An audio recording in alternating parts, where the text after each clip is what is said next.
This is a true personal horrifying experience I had back when I was 10 years old. My family and I had been out all day grocery shopping and whatnot. I remember dozing off at some point on the car ride home. It was past my bedtime and I was exhausted. I woke up to a dark, unfamiliar room. Immediately, I began to freak out. I kept calling out for my parents and didn't hear anything in return. I began to scan the dark room and recognized it to be the room no one ever wanted to sleep in at my aunt's house. This room was up a flight of stairs and was isolated from the rest of the house. I got up and turned on all of the lights. The house was extremely quiet. I opened the door and began to call down for my parents again, specifically my mom, but didn't hear anything. At that point, I started to cry out of frustration and fear. And then I began to hear footsteps.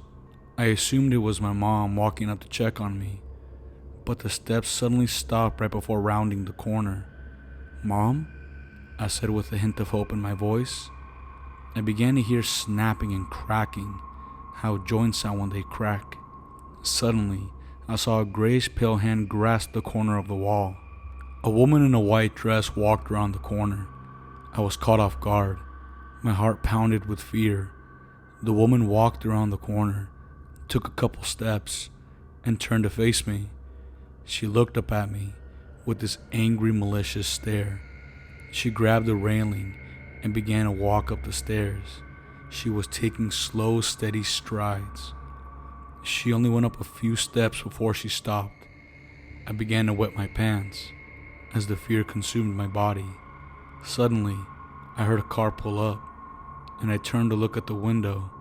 It was my parents. I looked back down the flight of stairs, and the woman was gone. With the comfort of knowing my parents were home, I ran down the stairs and into the living room. There, I met with my parents and ran into my mom's arms. She asked me what happened with concern in her voice. I asked her where they had went, and she explained to me that they had gone to quickly pick up my aunt and cousins. I explained everything that happened. My parents were shocked, but my cousins laughed at me and called me all sorts of names. This event traumatized me for years as a child. I had forgotten the story for years until my mom reminded me of the story of the woman in the white dress. As a full-time college student, I can't hold down a job. With all of my classes, studying, and basketball, I barely had time to eat. When I can work and need a little extra money, my mom gets me in contact with her clients to house sit for them. This weekend I'd be house sitting for a couple my mom just took on as clients. The day came and I met the couple I'd be house sitting for. Their names are Owen and Claire. Immediately, they were welcoming and gave me a tour of the house. The house was beautiful, but I remember thinking that this house was too big for just two people. They gave me specific instructions and a list of chores that had to be done. They told me to take the guest bedroom downstairs, and I was welcome to anything in their fridge. After finishing some chores and cleaning up a bit, I finally had time to sit down and watch a movie. I was enjoying the movie when I heard footsteps coming from upstairs, followed by the voice of a man. My blood ran cold, fearing someone had broken into the house. I stood up and walked over to the kitchen to grab a knife. I made my way up the stairs. The voice grew louder and louder, but I couldn't make out what he was saying. This intruder was bold. He clearly wasn't trying to hide the fact that he broke in.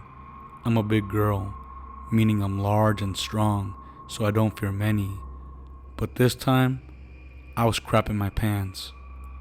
I ripped the door open to find a teenager, about 14 or so, sitting on the bed playing video games in the dark.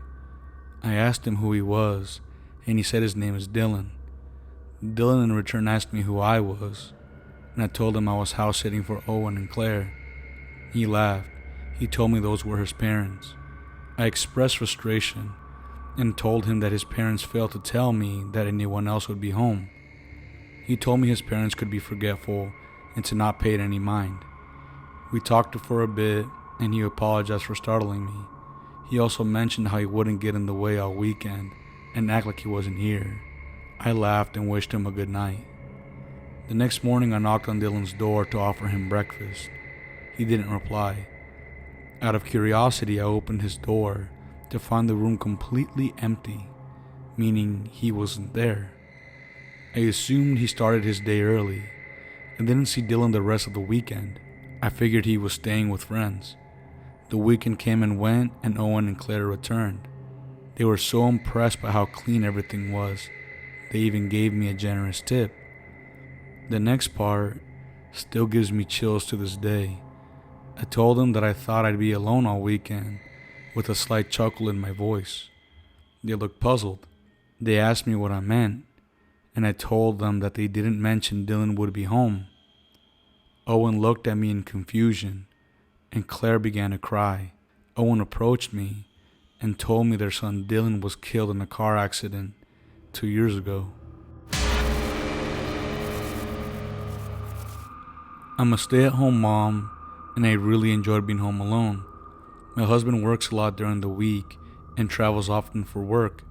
My kids are in their early 20s and are always out with their friends or at practice. I was driving home from the gym one morning when I noticed a man standing in our driveway scoping out my house. He was tall, thin, and had a big bushy beard. I decided to keep driving and park down the road until he would leave. He went on to walk up to my door and knock and stood there for a few minutes. He also started to look in through the windows and started calling for the homeowner to come to the door. He eventually walked away and I was able to go home. We have a Ring door camera and I reviewed some of the footage. The man kept saying something under his breath and I could hear him whisper, "I'll get you." It creeped me out, but I figured it was a drunk, non-threatening homeless guy. Boy, was I wrong. That night my sons were staying the night with their cousins and my husband wouldn't be home until 2 a.m. I was sitting on the couch when I heard the back door being fiddled with.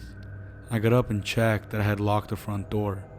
Luckily, I did, and I walked to the back door, and luckily, it was locked too. I heard a banging on my front door, and a voice say, "I know you're in there." It sent chills down my spine. I got a notification on my phone from Ring, and saw it was the same man from earlier. He kept knocking on the door, insisting he wanted to talk to me. I told him to go away, and that I was calling the police. He said, "Open the door. I only want to talk to you." He started knocking on my window and eventually broke the window with a pocket knife. Luckily, the window was too small for him to climb through, but it still scared me to death. He kept knocking on my door, and I heard a familiar voice talking through the Ring camera. It was my husband. "What are you doing in my house?" My husband asked the man. The man replied, "I want to talk to the woman inside, not to you." "You need to leave our property before I call the police." What the man said next, I'll never forget. "Well, the woman inside, I want to talk to her, and then I want to rape and kill her." The man began kicking and pushing himself into the door, and that's when I heard the police officer yell at him to get away from the door. My husband called the police the minute he saw the man approach our door, and talked to the man long enough to keep him there until the police arrived. The man was arrested and charged with attempted breaking and entering. I don't feel comfortable being home alone anymore. I got myself some pepper spray and a better appreciation for my Ring camera.